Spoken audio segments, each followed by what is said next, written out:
Yeah, you go in and get that. Show that fishy who's boss. Holy crap!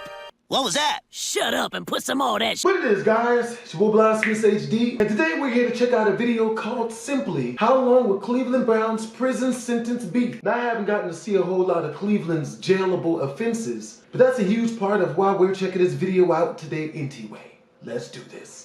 Sure, hanging out with Peter Griffin could corrupt an angel, but let's be real. Cleveland Brown isn't even trying to be one. Don't let that mustache and soft voice fool you, folks. This guy's going straight to the slammer, and honestly, it's about time. Kicking off the list is Cleveland totally forgetting about his stepson, Rollo, and boy, does that negligence cost him a whole lot. Yeah, Cleveland isn't winning any Father of the Year awards anytime soon. In the episode Fat and Wet, Cleveland impulsively decides to buy a swimming pool. The only justification I can give this is that maybe he was going through a midlife crisis. He shows off the new pool he bought, but things spell trouble when Rollo almost gets into the pool.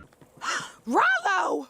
What did I tell you about getting too close to this pool? Calm down, Donna. The boy's just trying to have some fun. Don't tell me to calm down. I told you I think this pool is dangerous. It's like now we've got 2 loaded guns in the house. Okay, it's nice to know that someone had tried talking sense into Cleveland, but let's be real, it's Cleveland we're talking about. Listening to advice isn't exactly his strong suit. When Donna heads out, she gives Cleveland very clear instructions. Will you keep an eye on Rollo while I run to the store? Make sure he stays out of the pool. Cleveland. Cleveland, do you hear me? Nana, isn't the answer obvious? I mean, the dude is all relaxed and chilling with his floaties. She leaves, and of course, it doesn't take long for disaster to strike. Oh, he sees an opening and he takes out. Help! I can't swim. Somebody help me! That was a great pitch. I know he likes But no, that's not the worst part. Oh my God, no! They're doing another season of The Bachelor? Dude, what is wrong with you? A kid just drowned right next to you. Rollo's body surfaces back to the top of the pool and floats to Cleveland. And you'd think that's where he'd finally realize what happened. Well... Wait a minute. I don't remember buying a coaster shaped like a dead kid! Rollo, my angel! Oh, can you hear me? Oh, God, if you die, I am never getting laid again! Cleveland tries all he can to bring Rollo back.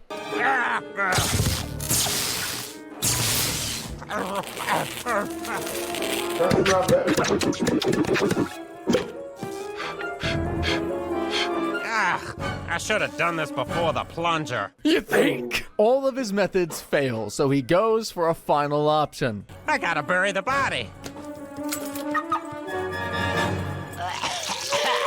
Even better. Rollo, are you okay? He might be, but not you, Cleveland. You need some mental help. Along with me. Rollo is just happy to be alive and wants to tell Donna all about Cleveland being a hero, but not so fast, kiddo. Rollo, if your mother finds out you were running around this pool, woohoo! Boy, will she be mad at you. She might even ban you from the pool completely. A hero and a genius. Well, what can I say? This hero and genius would be charged with negligence and child endangerment. This is for failure to act in a responsible manner when he was supposed to be supervising Rollo. He'd be facing 2 years imprisonment and a fine of $10,000. And that's how we're starting this video off. As we go on, the crimes get worse and worse. Cleveland then absolutely messes up when he decides to teach Junior how to be a tough kid. A lesson that goes horribly wrong. It all starts in the episode Skip Day when Junior is given an award for being the only student to show up in school on Skip Day. That should be a mark of academic seriousness, and any parent should be proud. Well, not when that parent is Cleveland. Look, Junior, you know I think you're a great kid. Thank you. Quiet. But if you want other people to respect you, you can't always blindly follow the rules. But rules are our friends. Well, if you want any real friends, you better start standing up to authority. And so, in Cleveland's twisted way of parenting, he decides to tutor Junior on how to become tougher. I want you to be a renegade. Okay. See, that's exactly what I'm talking about. Don't say okay to everything. Sorry. And don't say sorry all the time. Okay. No! Oh, forget it. Just go to bed. Of course, Junior is struggling to keep up, and Cleveland, his patience is running thin, decides to speed up his son's learning process. Here, chug this beer. I'm not 21. Plus, I'm on allergy medication that shouldn't be mixed with alcohol. But if you say so... That's the worst thing you could do. Brother, I am face palming so hard right now. Who do I even blame? Cleveland for being such a jerk of a dad, or Junior of having no spine of his own? But whose fault is that? Junior gulps the beer and, surprise, surprise, he ends up in a hospital bed. I'm sorry. We did all we could. He's dead. Yeah, that's on Cleveland. Junior, please don't leave me. Okay. Ah, you're hopeless. Cleveland will be facing charges for child endangerment again, or reckless endangerment, for knowingly giving his son something that could harm him, especially since it resulted in hospitalization. The penalty for child endangerment will have him paying a fine of $10,000 and 2 years imprisonment. But for also supplying a minor with alcohol, he'll be facing another fine of $5,000 and a year behind bars. So in total, that's 3 years and $15K. In the episode Field of Streams, Cleveland takes things way too far by breaking into the school to steal back his old jersey. That's right, he risks a felony charge, all for a dusty piece of fabric. Cleveland decides to visit his alma mater to only be disappointed by what he finds. Look at this place. The bleachers are covered with racist, occasionally hilarious graffiti. I'm surprised the team can even play on this mess. Oh, no, there is no team. When Wally became principal, he disbanded the baseball program. For someone who was the school's baseball star during his time, Cleveland decides to do something about it. Ollie, this school needs a baseball team. Can't afford it. Not with the popularity of the math club and the Fluffers, my a cappella singing group. What if I could raise the money before the season starts? Why not? I'd love to see you raise $5 grand in a week. And at this point, I gotta ask, does Cleveland really care about the baseball team, or is it just for his ego? Anyways, as I'm pretty sure the saying goes, put your money where your heart is, so Cleveland decides to raise money. We've made $422 in 5 days. We're on our way. You're doing terrible, man. Dap me up. Let's go. Thankfully, Terry comes through with a check for $120,000. The money speeds things up a bit, and the field is ready.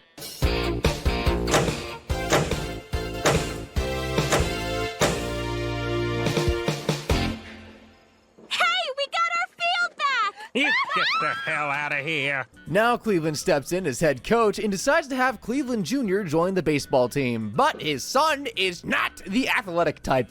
I can't, Daddy. I'm signing up for a different after-school activity. Math club. Frickin' nerd. Dap me up. There it is. As if having his son sign up for math club wasn't bad enough for his pride, Cleveland runs into his former coach. So, I see you're still a fan of the chewing tobacco? Hot Brown, what are you doing back in town, you big-headed SOB? Believe it or not, I'm the Growler's new head coach. Unfortunately, my son would rather join the math club. And you're just gonna sit there blubbering into your beer? Never let your homies call you by your stripper name. Don't ask me why, but just don't do it. The Growler's new head coach.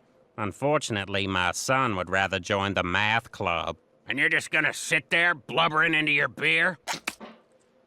Well, not now. What kind of coach are you? The meeting moves Cleveland, and he decides to convince Junior to sign up. That's Cleveland Brown Jr. wearing the original jersey his father made famous. After 25 years, Hot Brown number 9 is back at the plate. Oh, you just know this is a disaster waiting to happen. The jersey doesn't make the player. Like number 9 is a hot brown mess.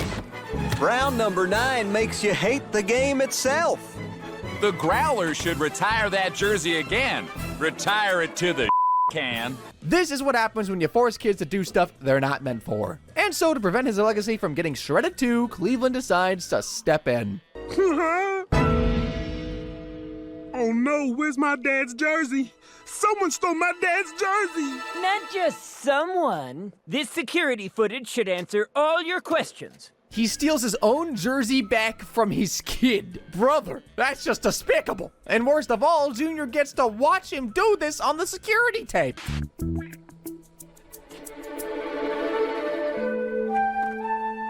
Hey, what are you watching? The Cleveland show? Ba-da-ba-ba-uh-oh. Was it really worth it? The legal trouble Cleveland's gonna be dealing with is not cheap. For breaking and entering, he'll be facing 1 year in jail and a $4,000 fine. Then for stealing the jersey, which is basically theft, he'll also get 3 years behind bars and a fine of $2,500. Add it all up, and Cleveland will be facing 4 years in prison and $6,500 for a jersey. That is mind-boggling. Next up on the list is Cleveland's many moments of public indecency. Now, Sure, most of the time it's not exactly his fault. His house just keeps getting wrecked by his terrible neighbors. What the hell? No, no, no, no, no, no! Hey, Peter, can you blow that towel rack down here? Thank you. What the hell? No, no, no, no, no, no! I gotta stop taking my baths during Peter's shenanigans. But there's also the time he got fired for having a tiny weeny part of his junk showing below his postal shorts uniform. Oh yeah, that's a half-scrote bad dangle angle right there. Oh no, the whole town's seen it. That went down in the episode Unzipped Code. Peter and the gang tried raising money to help Jerome pay for his surgery after an accident got him in a wheelchair. So the gang gets together on a conference call and comes up with an idea. You know, the local firehouse made a sexy men in uniform calendar, and it raised a ton of money. Don't tell anybody, but I heard not all 12 of those guys were from Quahog. Who would we tell that to? I don't know, I'm just saying. Don't. That's actually not a bad idea. You know, when Quagmire claims something is not a bad idea, better watch out, disaster's brewing. So the guys decide to run a photo shoot for the uniform calendar, and Cleveland is a little too excited for the role. There we go. Now throw that bad boy up on the mailbox. Ah, you're a natural. You're like Giselle, Beyonce, and Naomi Campbell all in one. The poses Cleveland strikes are so over the top, even Quagmire's left raising an eyebrow. Hey guys, I'm just gonna go ahead and close this, okay? Getting my house assessed. The photos get published and the money is raised to help Jerome, but there's one small hiccup. His photo gets a little more attention than others. Oh no, the whole town's seen it. Damn, Mr. Brown. Larry Bird ought to be... But there's one small hiccup. His photo gets a little more attention than others. Oh no, the whole town's seen it. Damn, Mr. Brown. Larry Bird ought to be diving through here any second, because that's a loose ball. And then he gets the boat at work. Do you have a problem with the carrying capacity of your standard issue S1104 canvas satchel? No, sir. I see. So then why, may I ask, do you feel the need to carry around an extra sack? But this incident is nothing compared to the time Cleveland scarred poor little Stewie for life. It was bad. Oh no! You're covered in my hot pee! You can wash yourself off in the waiter closet.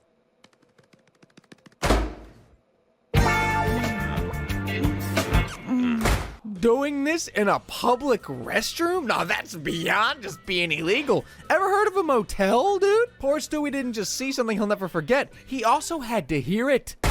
You know, I can just wash it off when I get home. Why? What's in there? Oh, Oh, yeah. Oh. That's double the trauma. For public exposure, Cleveland will be facing 1 year imprisonment and a fine of $1,000, but with Stewie involved, it becomes exposure to a minor, a very serious offense, adding another 4 years and a $50,000 fine. So Cleveland's looking at about 5 years in prison and a $51,000 fine. After Cleveland moves in with Donna, he's determined to win over the kids and become the ultimate stepdad. So he pulls off a stunt so catastrophically dumb that it doesn't just ruin his chances with the family, it puts him on a collision course with PETA. So in the episode Dad Doggone Daddy Dance, Cleveland tries to bond with his new stepdaughter, Roberta.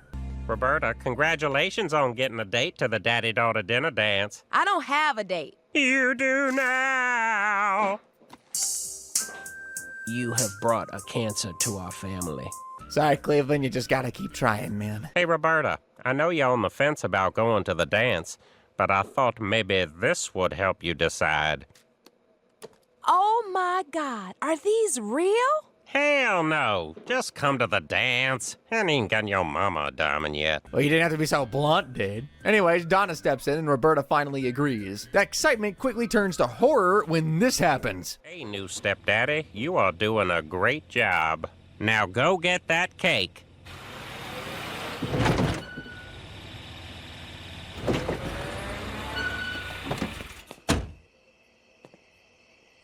What? We gotta keep this a secret or the kids will hate me forever. Since there's no sign of sexual abuse, I'll go ahead and get rid of it for you. Since there's no sign of sexual abuse. Come on, dude, you're only making things worse. But not. Cleveland takes it a step further. Rollo shows up at breakfast to complain that Meadowlark Lemon, yeah, that's the dog's name, never came home. So Cleveland decides to help. Meadowlark Lemon. Meadowlark Lemon. Meadowlark Lemon. I don't think he's here. If we don't find him, I'm gonna start using drugs, probably. Probably. Pretending to search for a dog you killed and disposed of? Nothing. Well, not nothing, but no dog. Well, not no dog, but no Meadowlark Lemon. Well, how long will you keep up this act? He's not here either. Well, he keeps going until he just can't anymore, and after getting advice about honesty from his new pals, Cleveland decides to confess. I accidentally drove over his head with both my left rear tire and then my left front tire. Curious, I stepped out of my vehicle and saw his mangled, lifeless body on the driveway in a smeared pool of his own blood. And now the hard part. I had no idea that in the hours that followed, Lester and his family would eat Meadowlark Lemon. As if that wasn't horrible enough, he tries to make amends. Kids, Donna, come out here. I got a surprise for you. Cleveland, what have you done? I'd like to introduce you all to our new dog, Kareem Abdul-Jabbar. Just how was this supposed to make things better? Rollo doesn't even hide his disgust. You can't just replace my dog like Brad Pitt replaced Jennifer Aniston? Or John Mayer replaced Jennifer Aniston? Or Vince Vaughn replaced Jennifer Aniston? Or that Munch from the Counting Crows replaced...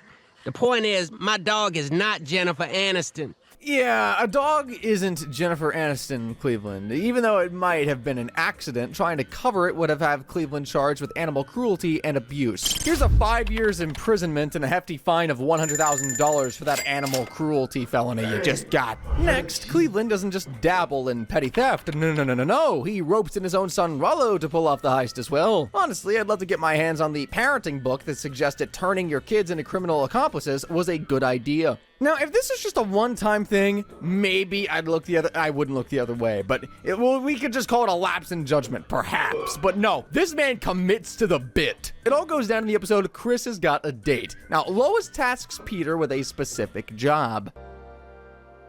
Peter, I need you to take Chris and Meg to school. Seems normal, right? Except, Lois, what's with the goggles and hammer? But, she quickly reveals her reason for the fit. Today's the day I finally kill that squirrel that's been eating our tomatoes. At first, I was ready to call PETA until I realized what the quote-unquote animal that was responsible was. Try to get like 8 of them this time. I want to make bruschetta. Bro, did you guys see that? He's been dressing up his son, Rollo, as a squirrel to steal tomatoes from the Griffin's garden. And there's even a quota for the poor boy to meet. Initially, I was just ready to slap this with a theft charge and call it a day, but the more you think about it, the worse it gets. And he's already dressing his son up as a squirrel. For repeatedly forcing his son into criminal activity, Cleveland isn't just guilty of theft, he's facing child exploitation charges. Using a child for illegal activities like this is a serious offense, and so combined, Cleveland could be looking at 10 years in prison plus a $20,000 fine. I really hope those tomatoes are worth it, bucko. Now, Cleveland is not exactly a pilot, right? But then he decides to take to the air in a helicopter, and it's an absolute disaster. So in the episode Nanny Goats, Cleveland ends up with Peter's old Peter copter. Cleveland, are those? Yeah, I have dibs on whatever silliness Peter loses interest in. Remember this? To the Cleveland copter! So Peter just gives out old stuff that he's bored with? I wonder what else he's no longer interested in. With absolutely no experience, Cleveland decides to give the Cleveland copter a spin. The mustache obscures my view!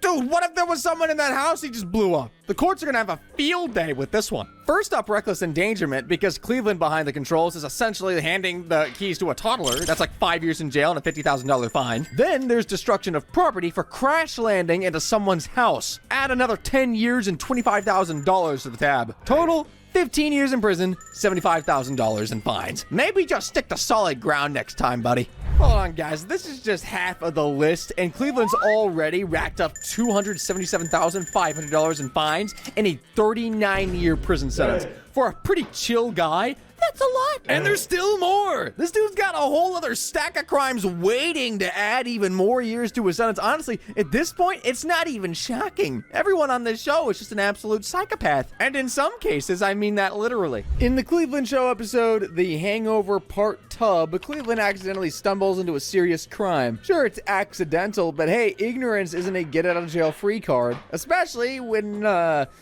there's a body involved. So Donna's running for the school board and ropes the family into campaign duty because nothing says family support like forced labor, am I right? But to save her shot from being ruined by Cleveland's constant embarrassment, she gives him one tiny idiot-proof task. Cleveland, this election is very important to me. I found another waffle. Oh, my God. Look, just behave yourself, at least until the election's over. Okay, that shouldn't be so hard, now should it? Well, Cleveland decides to pass the time by playing the Hurt Locker game with his friends, but then they add a new member. Franklin, the 49-year-old bankruptcy lawyer we just started hanging out with this week. Oh, hells yeah! I'll do it! Cleveland, you've really made me feel like part of the gang.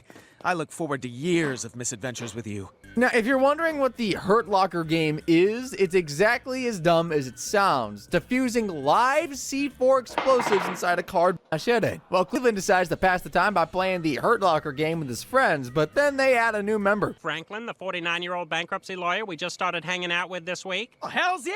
I'll do it! Cleveland, you've really made me feel like part of the gang. I look forward to years of misadventures with you. Now, if you're wondering what the Hurt Locker game is, it's exactly as dumb as it sounds. Defusing live C4 explosives inside a cardboard box. I got no idea why a full-grown man will be playing stupid, dangerous games like this. Plural, I should have said plural, multiple men. Oh, but hell no. It's their fun. The hell it is. Franklin, That's that was wild. so cool! Better luck next time, buddy.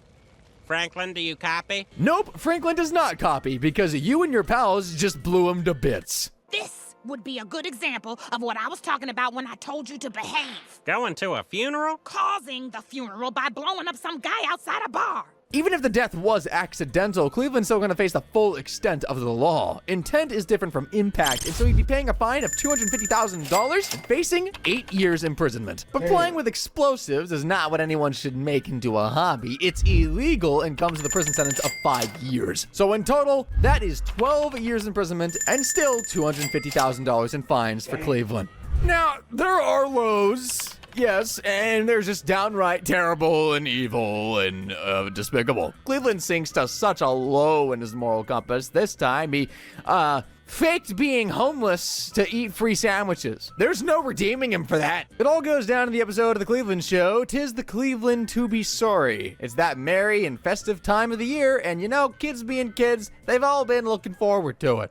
Here's my Christmas wish list. I would have put it on an iPad mini, but I do not have one. And I want a Gucci purse because I'm black or Italian. Who raised these little gift-demanding machines? Donna, of course, bless her gentle heart, decides to set the kids right.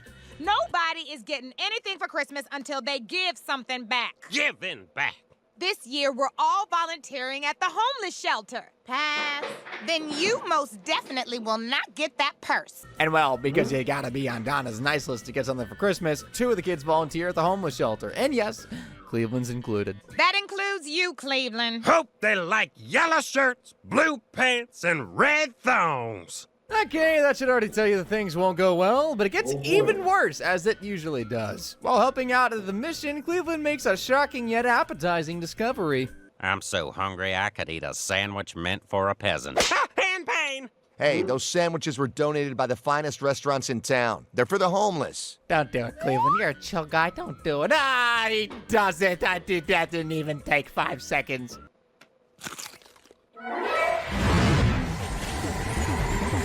That good, huh? It's that good. He tastes a sandwich and is blown out of this proportional world. And the experience is totally transforming for him. Wow! Yum, yum, yum, yum. Meow, meow, meow. And so Cleveland decides to do the next best thing, or worst, really. I'll be homeless for Christmas. It's the life for me. Donated food fight! He disguises himself as a homeless person and begins to get his heart's desire, free sandwiches. But he keeps up the act and, well, he takes more than just free sandwiches. Stealing toys for my 2 boys and girl, and flu vaccines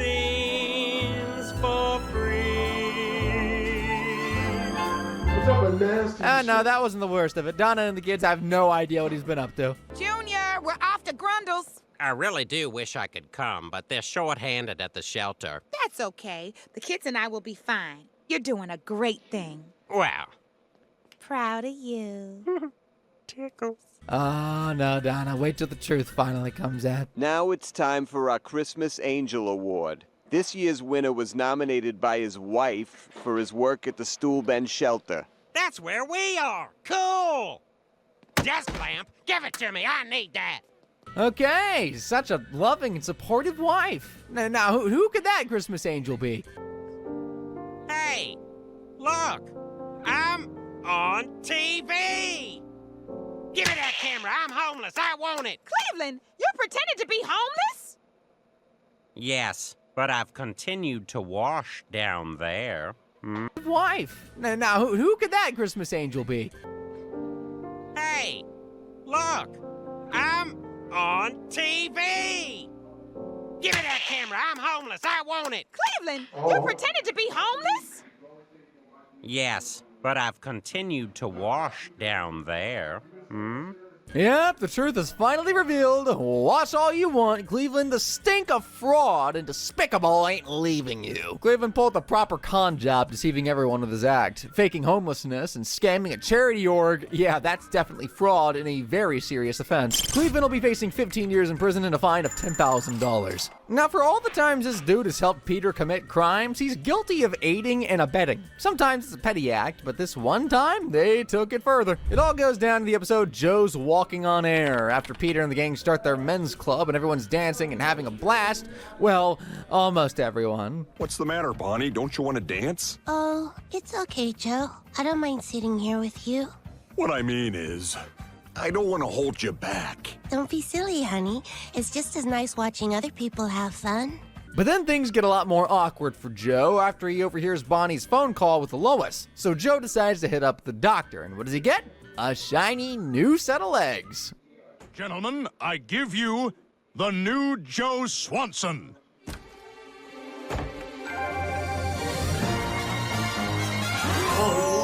Well, what do you think? Oh my God, you look great, Joe! Holy crap! Yeah, Joe's walking again. But soon those fancy new legs go straight to his head.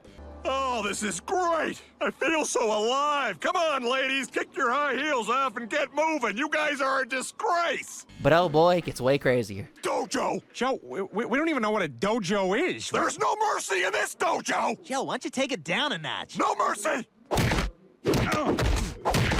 Then the final straw hits. I realized over the last few days, the only reason I hung out with you guys is that I was crippled and you were lazy. I decided it's time I got some friends more suited to my status. But Joe, we've been friends for years. Hey, we all make mistakes. Come on, dudes, let's go exercise! Exercise! Yeah! Joe dumps his friends, and now the guys are just sitting there wondering if maybe giving Joe new legs wasn't the best of ideas. I tell you, those legs have turned him into a complete jerk. It's like giving a monkey the keys to an amusement park. How is that? How is what? How is it anything like a monkey having the keys to an amusement park? I don't know. You want to answer that, Peter? Don't call me on this stuff, all right? I'm just go with it. Support me in these moments. I'm hurt. I lost my buddy. You lost a buddy, but now you lost a wife. He leaves his wife, and the gang decides that enough is enough. There's only one thing that can be done to save the situation. We're gonna break your legs, Joe. Come on, guys. Get him! And what happens next is just absolute madness.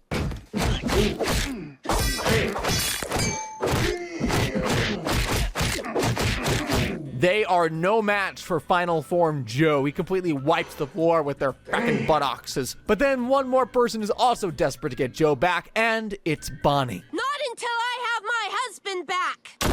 Ah, my perfect ass! Damn it! Just give me the gun! I'll do it myself! Well, they finally got their wish, and he's back on a wheelchair and hanging out with him again. Oh, it's just good to have our old Joe back. All right! Yeah! Wait a minute. But you know what else they're all gonna get? The Slammer. Because what the hell was that? Sure, Joe is a total jerk with his new legs, but conspiring to cripple him? They'll all be facing serious jail time for that. By planning and conspiring to attack Joe with the intent of physically harming him, Cleveland and, of course, the others are guilty of conspiracy to commit assault. Then, by physically attacking Joe constitutes assault and battery. Given the intent was to cause serious harm, re-crippling him. For this, Cleveland will be looking at 25 years in prison and a fine of $270,000. Now, things take a turn for the worse with Cleveland when Quagmire lets his giggity instincts override his sense of loyalty, shattering the sacred bro code with ease. Peter invites his friends on board his fishing boat for a party at sea, and while Quagmire's fishing, a little incident happens. Oh, sorry about that, Loretta. Hey, can I have my fish back? Oh, you're gonna have to reach into the cookie jar. Well, I can't just, you're my best friend's wife. Reach in there. All right. Yeah, you go in and get that. Show that fishy who's boss. Wait, what? Loretta? Well, we'll, have to do this again sometime. You name the time and the place, little neck. This dude just arranged to hook up with his best friend's wife? Nah, but then again, it's Quagmire. There's no limits with him, truly. Later, Peter and Brian rush to Cleveland's house after hearing screams, and what they find is truly troubling. Holy crap! We should go. Peter, that wasn't, You know, for a large, heavy-set black guy, Cleveland's got a cute little white ass. That wasn't Cleveland. It was some white guy. What was that? Shut up and put some more of that sugar in my bowl. Man, this is just all shades of wrong. But then Peter and Brian decide that the last thing in the world they should do is tell anyone about this. I feel like that might could be the beginning. We've done everything in the world. So I guess the only thing left to do is tell you that Loretta Brown is having an affair. Good Lord! No. Oh, God, I'm screwed. Nah, dude, you just screwed your best friend's wife. But good for you, they didn't see your face. Peter volunteers to tell Cleveland since, well, he has experience with delivering bad news. Brian and I walked into your house, and she was with some guy going, bam, bam, bam, bam, bam! Peter, maybe... Hey, hang on, I'm not done. Bam, bam, bam! And then she's all, oh, yeah, bam, bam, bam! You want to take it from here, Bam Bam? Bam, bam, bam, bam, bam. You want to take it from here, Emerald? Bam! So that's what we're dealing with here. Any thoughts? Ah, man. Where's the emotional intelligence and sensitivity? Who am I kidding? It was never there to begin with. Things get twisted when Cleveland calmly questions Loretta over the affair. She angrily responds that she needs a real man, but hearing this, Cleveland apologizes?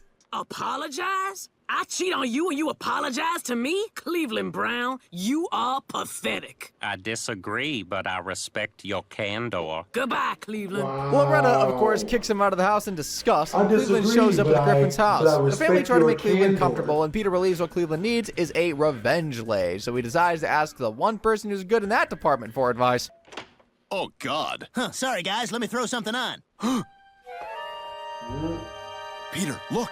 Holy crap, that's the tattoo. Yeah, that's the tattoo they saw on the dude that was with Loretta, and they all piece it together. Peter and Brian immediately spill the news to Cleveland, but... Quagmire slept with Loretta? Oh my God, Cleveland, I am so sorry. I can only imagine what you must be feeling right now. It's okay. It's okay? It's okay to be betrayed by your wife and best friend? I cannot stand this dude at this point. There is nothing okay about that, and Lois tells him that. You don't have any passion. Sometimes a woman wants to see her man be a man. You gotta push back a little. You gotta get a little rough. Oh, God, Peter, hit me. Yeah! Ow! How did we get here? Anyway, Peter tries to get his friend to feel some passion and taunts him. All right, Cleveland, if this doesn't light a fire in your belly, nothing will. Hey, look at me. I'm Quagmire. I had sex with your wife. Giggity, giggity, giggity, giggity. Those are so his mannerisms. Okay, I think I give up. But not Peter. A little twist of the knife finally gets the desired result from Cleveland. I'm not Peter, I'm Quagmire. And I'm doing you, Loretta. What the hell? Oh, you like that? Yeah, much better Peter, than Cleveland. knock it off. Yeah, you sweet thing. Yeah. Glenn Quagmire, you're dead.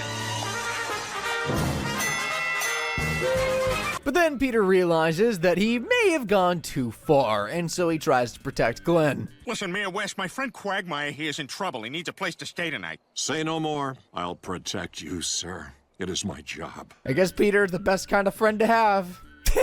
No. But then Mayor West's lunacy soon proves too much for even Quagmire. I failed you. Yeah, this is kind of creeping me out. I'm gonna go. Take this. for protection. What the hell's this for? When the time comes, you'll know. Quagmire returns home and calls Cleveland to apologize, but nah, buddy, Cleveland isn't just looking for an apology. Let's talk this thing through. Ooh. Oh, hey, Cleveland, I was just leaving you a message. You violated the sanctity of my marriage. Yeah, the dude's out for blood.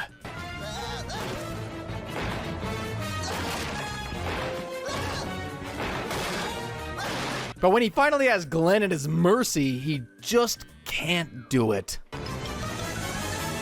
Oh, this is awful. Somebody stop them. Do something. Yeah, not everyone can murder someone in cold blood even if they slept with their wife. It's just not who they are. Oh, I can't. It isn't in me to cause harm to anyone, no matter how much someone has harmed me. I'm sorry, Cleveland. Peter, though, has one final trick in his bag. Cleveland, I think this beautiful woman would like to say something to you. You told me this was Lois's intervention. Come on, man, did you have to do that? But instead of reconciling, it goes the other way. This marriage is over. Well, that's just fine, Cleveland, because I am through being your wife. Okay, I know Cleveland was the one who was hurt in this episode, emotionally that is, but he ended up doing some physical damage as well. He'd be facing charges for his crime.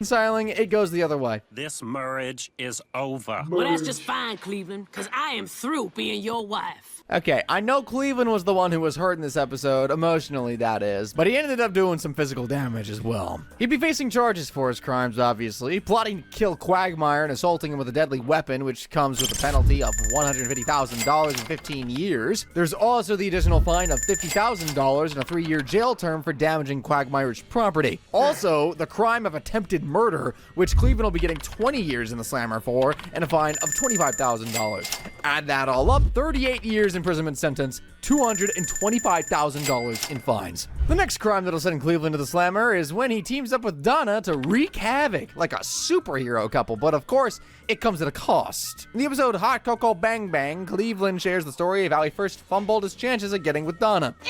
I'll marry anyone who helps me. No towel. Guess I'll just wait for my feet to dry when I get out. Watch my red kids? No, not my problem. This dude seriously chose to keep his new kicks dry instead of helping Donna, who was in desperate need of help. Honestly, I'm not even surprised. Anyway, this inspired him to write a comic book, Waterman, and 25 years later, he has a new dream. Waterman? And so, Waiterman was born. Which is why, for our summer vacation, we're going to debut Waiterman at this year's Comic-Con in San Diego. Okay, Comic-Con sounds like a good idea, but then as the family arrive at San Diego, it's Donna's turn to meet with something from her past. Hot Cocoa Bang Bang. God, no! Mom, that's you! Damn! Yep, turns out Donna used to be a hell of an actress, and her former director was screening the film, a discovery that horrifies her. I'm going to get that screening canceled. So apparently she's not worried about her 5-year-old boy alone in a convention center full of grown men in costumes. When Donna locates Rodriguez, she demands that he call off the screening, but then he makes her an offer. Just come to the screening. And what if I say no? Look how happy he is. It'd be a shame if I had to take that away from him. So you think just by making my husband's dream come true, I'll do what you want? Yeah, that's kind of how the industry works, Donna. All right, I'll be there. Super! So Cleveland actually believes his Waterman is getting turned into a movie, not knowing he's just being used to get to Donna. When he shows up at the screening, he cannot believe his eyes.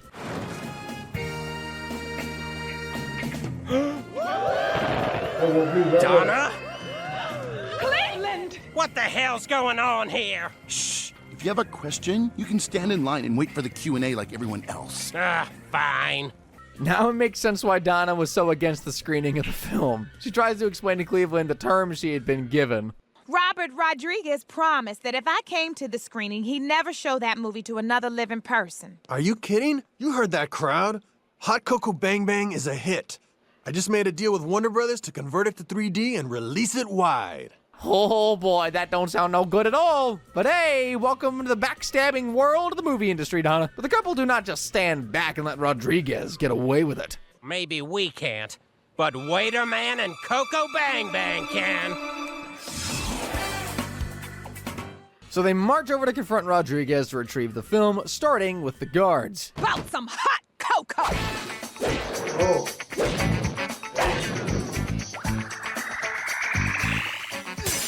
After taking out the guards at the door, they catch Rodriguez just as he's leaving, and a hot chase commences. Yep. High-speed chase. No. Look out! Oh no! Oh, look out! Oh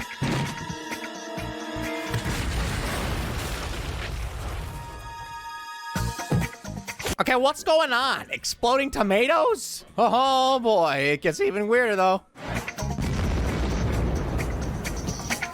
I know he ain't trying to mess up my fro! That's from the movie. They finally catch up at the train station and tackle Rodriguez and take the guitar case containing the film. But now Rodriguez isn't letting them just That's from the movie.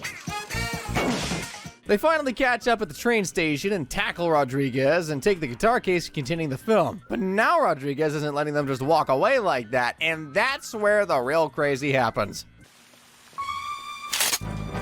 Mátalo. Press 1 for English.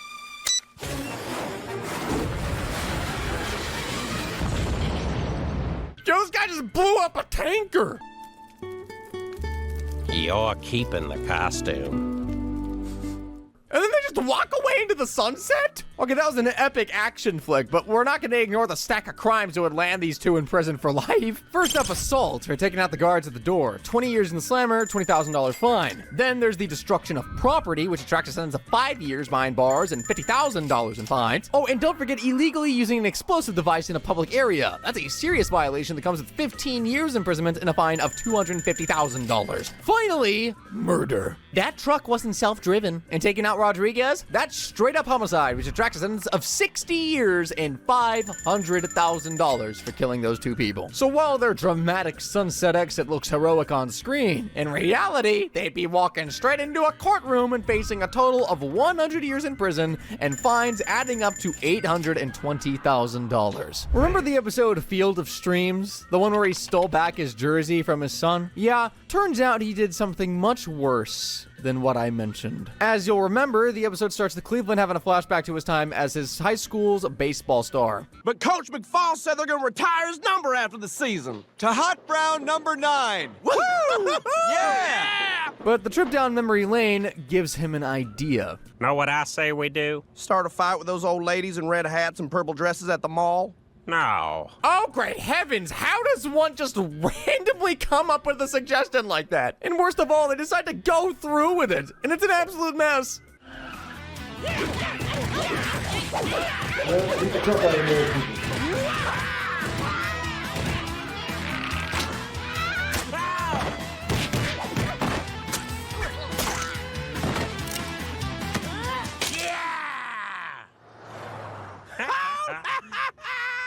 Other than this being aggravated assault on old women, they frickin' murdered some of them too. Aggravated assault is going to fetch Cleveland 15 years in prison and a fine of $150,000. Counting the number of old women he brutally beat up, he's looking at about $3 million in fines and 300 years in jail for that. Then, for straight up killing some of the old ladies, Cleveland will face a sentence of 150 years in prison. Sum that up, he's getting locked away in total for 450 years and paying $3 million in fines. Now, all of this brings Cleveland Browns' penalty to a total of $4,852,500 in fines and 679 years in prison. Damn! But come on, if you thought the numbers were crazy for a dude like Cleveland... It's usually not a yellow snow cone. Hope you guys enjoyed the video. This has been your boy BlastphamousHD. Make sure to comment, like, and or subscribe. Twist.